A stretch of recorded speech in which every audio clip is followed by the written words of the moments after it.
Escucha tu tierra en todo el mundo con un clic.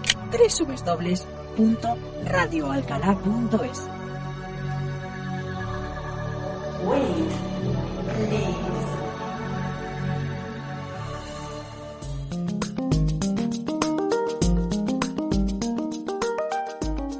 Sin duda alguna, si hay alguien a quien le debemos la vuelta poco a poco a la normalidad en la crisis sanitaria del coronavirus es a los sanitarios. No por mucho elogiar su tarea, estará pagado su trabajo. Hoy sirva también de homenaje. Vamos a conocer la gran tarea que se ha hecho y se sigue haciendo, se sigue llevando a cabo en el Hospital de Alta Resolución de Alcalá la Real. Saludamos a Pedro Sánchez Osorio, director del centro. Muy buenos días, Pedro, y gracias por compartir, por supuesto, estos minutos también con nosotros aquí en Radio Alcalá.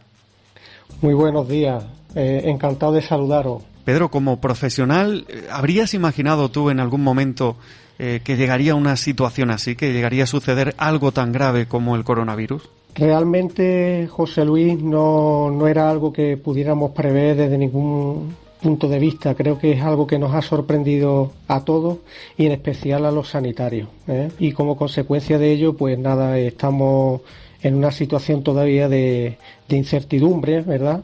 Pero que realmente nos pilló totalmente desprevenidos desde el punto de vista de los centros hospitalarios y sanitarios.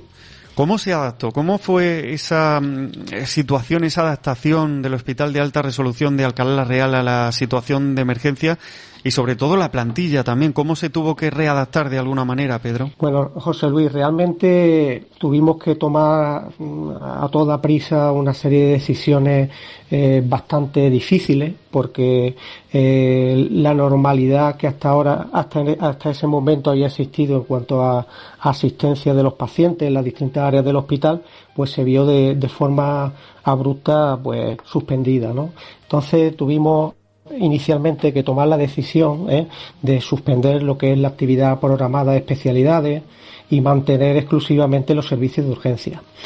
Dentro de la actividad de consulta externa, por ejemplo, pues se mantuvo exclusivamente aquella actividad en relación con la especialidad de obstetricia, en la atención a embarazadas, se mantuvo la actividad aquellas patologías que no eran demorables por su gravedad y sobre todo la atención a pacientes oncológicos, también aquellas patologías que suponían un riesgo grave para la visión, por ejemplo, pues patologías del vítreo, etcétera, ¿no? Pero desde el punto de vista de la actividad quirúrgica, pues toda la actividad quirúrgica se suspendió y aquella urgente se tuvo que derivar a los hospitales de referencia. Uh-huh. Esa fue una decisión difícil de tomar. Si me permite, José Luis, también comentar que para tomar ese tipo de decisiones, a raíz de esta decisión primeramente y tan difícil, hubo que diseñar planes de contingencia en cuanto a contemplar diferentes escenarios en los que nos íbamos a mover en relación con la pandemia, ¿no?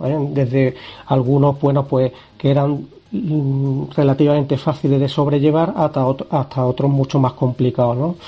Luego elaboramos planes locales también en referencia a cómo se iba a diseñar el funcionamiento del hospital en base a la pandemia por coronavirus, y hubo que hacer una reordenación de los recursos humanos, desde el punto de vista de reestructuración de la plantilla, en el área de urgencia, en el área de especialistas, en el bloque de enfermería. Ahí quería llegar también, Pedro. Te voy a preguntar si se ha tenido que incrementar la plantilla de alguna manera o cómo se ha reorganizado o se ha organizado al personal del centro. Bueno, realmente se llegó incluso a poner a disposición del servicio de urgencia, que es el que realmente ha sido el soporte, junto a la plantilla de medicina interna en la planta de hospitalización, se llegó a poner a disposición de estos dos servicios básicos de asistencia sanitaria al resto de especialidades. En ese sentido hubo que diseñar un plan de reordenación de recursos humanos en el que, bueno, pues se estableció por orden de prioridades desde especialidades clínicas quirúrgicas la posibilidad que tuvieran que prestar asistencia en el área de urgencia y hospitalización. En cuanto al refuerzo de la plantilla, bueno, pues sobre todo ha estado basado en una atención continuada todos los días de la semana por parte de especialistas en medicina interna a la planta de hospitalización.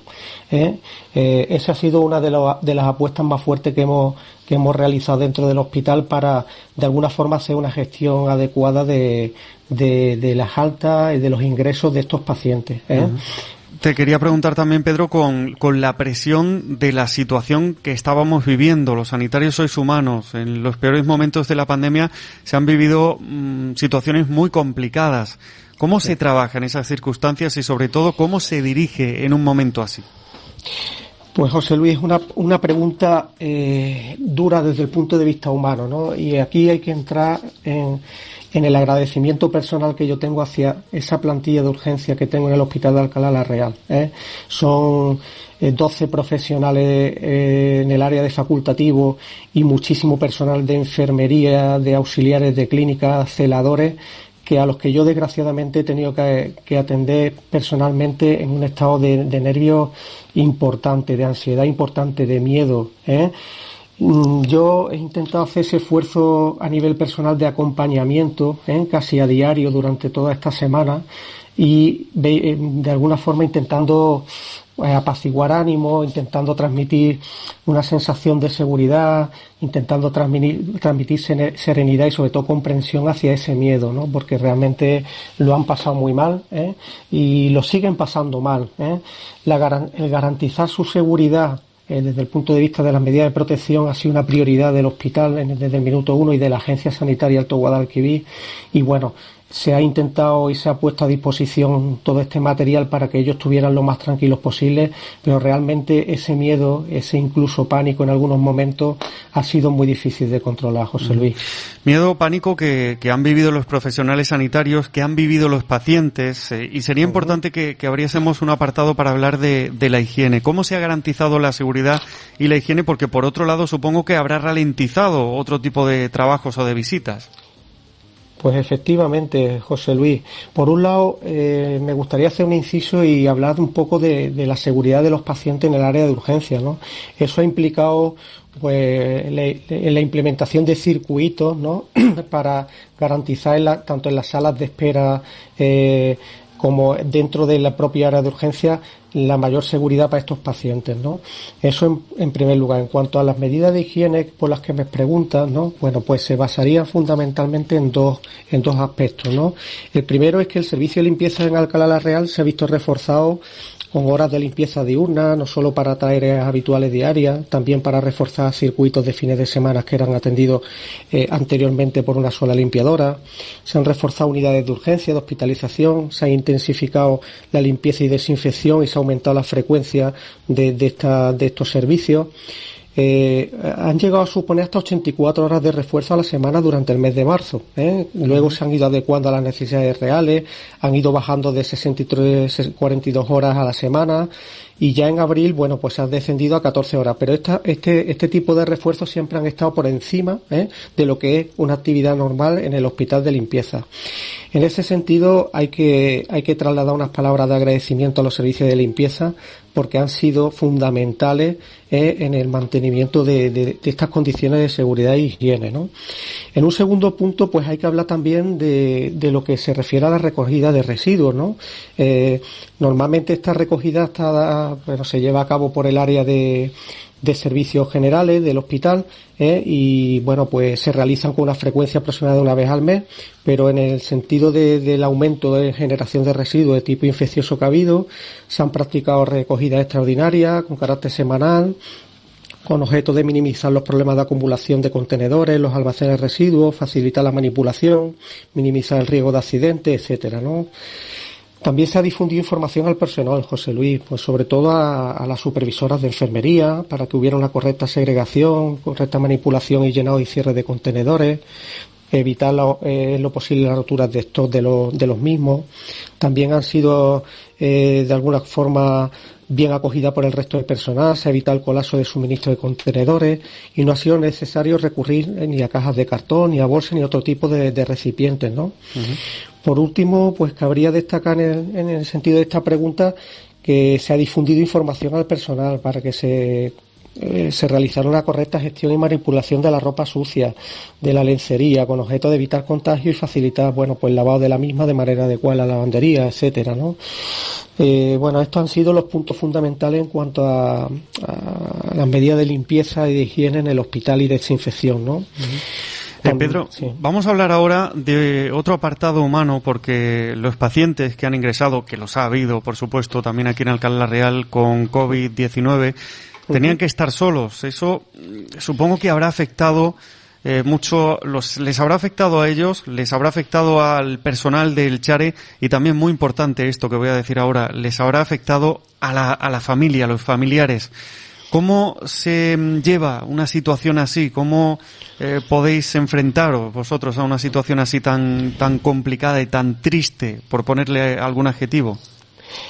Bueno, José Luis, realmente sí ha sido una preocupación en lo humano esta circunstancia, ¿no? Porque realmente ve al perfil de pacientes que han estado ingresados con la enfermedad, normalmente personas muy mayores, ¿no? Hemos tenido personas, pues, casi todas de 80, 90 años, ¿no? Solas, sin poder relacionarse.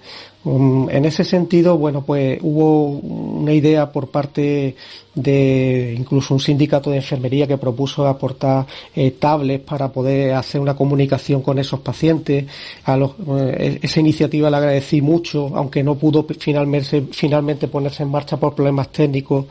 Y luego, por parte de la agencia también se han suministrado, y de la Delegación de Salud, tablets para poder mantener esa comunicación. Y en lo personal, bueno, pues recuerdo una anécdota un sábado en la que a través del Ayuntamiento de Alcalá se me hizo saber que había una persona, la nieta de un paciente ingresado con la enfermedad, que quería ponerse en contacto con su abuelo, ¿no? Que estaba en una situación muy mala ya. Y bueno, pues se facilitó a través de la supervisión de enfermería una videoconferencia, priorizando en todo caso pues este gesto humano, y que fue muy agradecido por parte de estas personas, ¿no? Así que bueno, pues desde el punto de vista de los sanitarios, pues evidentemente es duro, José Luis, porque no somos de piedra, y aunque muchas veces tenemos que hacer de tripas corazón y tenemos que intentar mantener tipo, vemos situaciones límite muy, muy penosas en las que el paciente está aislado, está solo, y pues lo vivimos normalmente, o lo viven mis profesionales en este caso, que son los que han estado al pie del cañón con bastante, algunas veces, tristeza, ¿no? Uh-huh. Pero bueno, se ha intentado de alguna forma con los medios disponibles pues atender estas demandas y satisfacer en todo momento pues esas necesidades. Bueno, no me canso de decirlo también, gracias a la tecnología que hemos podido ser un poquito más humanos, como nos contaba Pedro en esa historia que si nos paramos a pensarla en años atrás, no sabemos cómo se hubiese hecho, de qué manera esa nieta podría haber visto a su abuelo, ¿verdad? Efectivamente. Pedro, las cifras a nivel general hablan de un descenso importante en el número de visitas a urgencias. Aun sufriendo patologías graves, la gente ha tenido miedo de acudir a urgencias. ¿Se ha detectado ese temor aquí en nuestra comarca también? ¿Se ha detectado en el Chare? Así es, José Luis. Mire, aproximadamente hemos detectado hasta que de una cifra, con respecto a las cifras habituales de frecuentación de los servicios de urgencia, ha habido un descenso de hasta un 24-25% con respecto a esa actividad normal, ¿no? Llamativo. Sin embargo, en lo cualitativo, pues sí es verdad que han sido patologías quizás más graves las que han acudido a urgencias. Aún así, pues se ha enmascarado seguramente, o sea, de alguna forma demorado la asistencia de patologías graves, de enfermos con patologías graves a los servicios de urgencia, bueno, pues muy posiblemente en relación con ese miedo existente. De esta observación precisamente salió una iniciativa de dos profesionales míos a los que les quiero agradecer mucho esta iniciativa, y es la de realizar un estudio de investigación, un estudio comparativo, analizando en este periodo de COVID pues esta frecuentación a urgencias y comparándolas con la misma en el periodo del año pasado, ¿no? Y en eso están ahora mismo, y estamos esperando algunos datos al respecto, que bueno, pues estoy en contacto con ellos para ir viendo cómo va ese estudio. Muy bien, los esperamos también. Te iba a preguntar si se ha vuelto ya a la normalidad total, pero vamos a esperar a que aparezcan los datos ya oficiales de ese estudio que se está realizando. Uh-huh. Por suerte, Pedro, los casos de COVID están descendiendo y el hospital de Alcalá retoma poco a poco la normalidad en la asistencia. ¿Cómo se está haciendo en cada área? ¿Cómo estáis volviendo a esa nueva normalidad? Bueno, José Luis, en ese sentido hay un plan de retorno a la actividad normal, un plan de desescalada también conocido, en el que de alguna forma, pues desde que detectamos que hubo una disminución de los casos, pues se fue progresivamente balanceando esta cuestión, intentando retornar a la actividad en las distintas áreas. El área de urgencia, lógicamente, se ha mantenido de la misma forma, pues el servicio no se puede suspender nunca. Y en el área de consulta externa, bueno, pues se empezó la primera semana a partir de decidir levantar un poco la decisión de la restricción de consulta con aproximadamente un 30% de la actividad habitual. Progresivamente en la segunda semana se retomó con un 60% y un 80% en la tercera en cuanto a consulta externa. Pero sí es verdad que se ha dejado a cada especialista y en función un poco de también su percepción de dicha especialidad, la gestión de agenda, las medidas de prevención y seguridad que demandan para sus consultas, un poco de flexibilidad. En todo caso, y a esta altura, en este momento, podemos decir que el hospital está funcionando no con total normalidad, por supuesto, pero sí que es verdad que se ha retomado la actividad en la mayoría de las consultas de especialidad. En el área de radiología, en la que tenemos un servicio muy potente con 2 radiólogos excepcionales, pues también se está retomando de la misma forma la actividad. Se está no solo atendiendo a los casos urgentes, sino también pues a todas aquellas pruebas que se ha demorado su realización por el estado COVID. Se están empezando a iniciar las actividades de mamografías también, que estaba también restringida. El área de laboratorio ha seguido con su actividad normal y es un área importantísimo, muy potente, porque da servicio al resto del hospital en cuanto a resultados de pruebas complementarias. Y bueno, de alguna forma y de forma general, esta es la situación en cuanto a lo asistencial. Pero luego hay, si me lo permite, otro tipo de personal que está realizando todavía trabajo por teletrabajo, ¿no? Sobre todo, pues, administrativos, servicios que no están implicados directamente en lo asistencial, como es recursos humanos, informática, etcétera. Vamos a ponernos en la peor situación. Los datos ahora mismo son esperanzadores, estamos por el buen camino, pero imaginemos que hay un rebrote. ¿El hospital de Alcalá está preparado para esa vuelta a una situación grave? Ojalá y que no sea así. Bueno, en ese sentido hay elaborado planes de contingencia, como comentaba al principio de la entrevista, contemplando diferentes escenarios. Queremos pensar que los escenarios que vengan no sean tan graves, como han sido el que tuvimos en marzo-abril, ¿no? Pero sí es verdad que hay planes de contingencia elaborados serios que contemplan distintas alternativas, incluso, derivación entre hospitales. Ya sabes que tenemos un CHARES cerca, que es el de Alcaudete, en el cual nos podríamos apoyar también en el caso de necesidad de cama. Y pues este tipo de planes de contingencia están ahí. Son planes vivos que se pueden implementar en cualquier momento. Dios no lo quiera que lo necesitemos poner en marcha, pero sí está contemplado. Sí es verdad, José Luis, que estamos siempre ante esa incertidumbre, porque no sabemos si se producen repuntes, en qué grado o en qué medida se pueden producir, y hay que estar alerta, hay que estar alerta en todo momento. Te voy a hacer ahora una pregunta como profesional, observando la evolución también aquí del COVID, del coronavirus, mejor dicho, en Andalucía. ¿Te atreves a vaticinar la evolución de la pandemia a corto y a largo plazo? No sé si eres capaz de hacernos una previsión o de contarnos tu previsión respecto a la pandemia o al virus.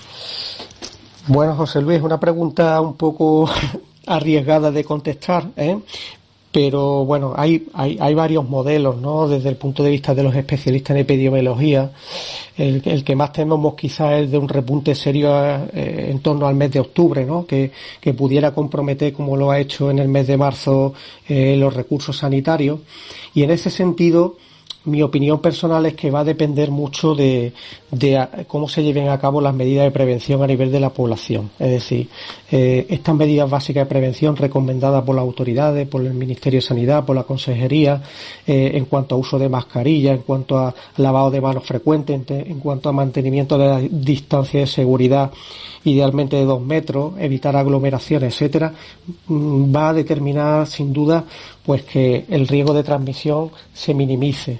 Entonces creo que es un mensaje importante el que hay que lanzar a la ciudadanía, agradeciéndole, por cierto, a la población de Alcalá el exquisito comportamiento que ha tenido durante todo este periodo, y animarlo a que sigan haciéndolo, que bueno, pues la fase de desconfinamiento en sus distintas fases pues van a implicar una mayor apertura, una mayor posibilidad de relacionarse entre las personas, pero sí es fundamental que no nos olvidemos de que esto no se ha acabado, de que tenemos por delante ahora mismo una convivencia con el COVID y que esto determinará un cambio de hábito, un cambio de comportamiento en la población, y debe ser basado en la responsabilidad y en el uso en la cumplimentación de estas medidas de prevención. Uh-huh. Pedro, hablabas también de la solidaridad de la comarca de la Sierra Sur. Se ha volcado, han sido muchas las iniciativas solidarias. Supongo que eso ha servido también de gran apoyo para todos los profesionales del Chare. No solo de gran apoyo, a mí en lo personal me ha llegado a emocionar, y te lo digo en lo personal, ¿no? Han sido muchísimas muestras de apoyo, muchísimas muestras de aliento, muchísimos pequeños detalles y grandes detalles y gestos por parte de muchas empresas de Alcalá en cuanto a aportar mascarillas, material de protección. Nosotros en todo caso hemos priorizado a nuestros profesionales el darle material de protección homologado, pero mucho de ese material de protección lo hemos utilizado como material de sobreprotección, con lo cual nos ha venido muy bien de cara a tener más tranquilidad. No me gustaría dar nombres porque es una lista inmensa de personas a las que me gustaría hacerle algún agradecimiento desde la agencia, pero allí, sin ir más lejos, pues la almazara de Florencio tuvo un precioso detalle de llevar a todos los profesionales del hospital un pequeño detalle de su almazara, y bueno, no es la cuestión del detalle, es el gesto de esas personas, ¿no? Acordándose del personal sanitario y de lo mal que realmente lo hemos pasado. Desde luego. Bueno, hasta de lo malo se aprende algo, dicen, de esta difícil situación que hemos vivido, que estamos viviendo. ¿Hay algo que hayáis aprendido en los hospitales y que se vaya a empezar a poner en práctica ahora como medida habitual o como medida diaria?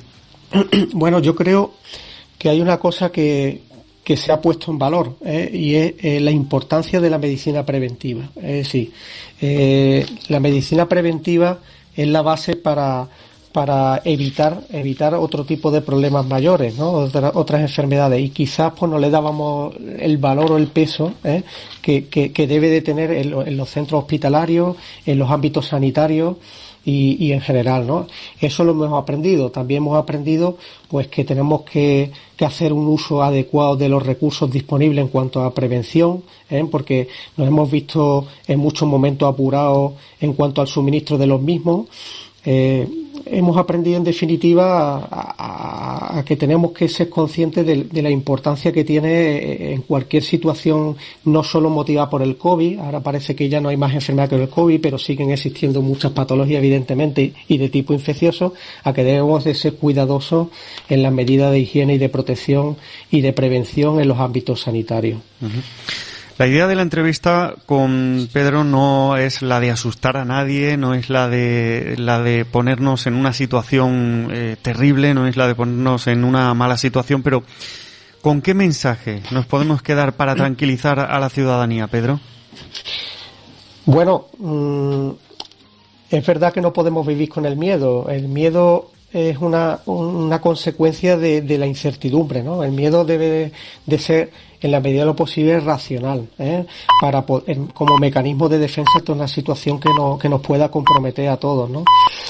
Yo creo, y es una opinión desde luego, que si somos responsables y corresponsables en esto y tenemos un comportamiento, como hacía referencia anteriormente, en cuanto a cumplimiento de las normas de prevención y demás, pues podremos de alguna forma estar menos asustados en cuanto a la evolución de la pandemia. Pero sí es verdad, bueno, pues que algunas veces no nos queda más remedio que, entre comillas, tirar de las orejillas a aquellas personas o a aquellos colectivos que no están comprometidos con el cumplimiento de estas normas, ¿no? Entonces, pero desgraciadamente son minorías, o quiero pensar que son minorías, y lo único que yo traslado desde el Hospital de Alcalá la Real es animar a toda esa población, que lo ha hecho también durante estas semanas, a que sigan cumpliendo a rajatabla esas medidas, porque eso nos va a ayudar mucho a que no solo localmente, sino en las distintas zonas en las que se cumplimente de esta forma, tener menos probabilidad de picos y repuntes de la pandemia. Hay que aprender a vivir con esto, hay que aprender a vivir no con miedo, pero sí con respeto, José Luis. No lo dice cualquiera, lo dice Pedro Sánchez Osorio, director del Hospital de Alta Resolución de Alcalá la Real, al que le vamos a agradecer muchísimo que haya estado con nosotros aquí esta mañana en el balcón de Alcalá. Pedro, muchísimas gracias, un saludo enorme y mucho ánimo para que sigáis trabajando de la manera que lo estáis haciendo. Muchísimas gracias por esta entrevista, José Luis, y reiterar mi agradecimiento a la población de Alcalá, a los profesionales del Hospital de Alcalá y a todo el personal que presta servicio en dicho hospital, porque sin ello es muy difícil continuar. Gracias, un abrazo. Un abrazo, José Luis. José Luis Mesa cada mañana te acompaña en el balcón de Alcalá. Estás en tu casa.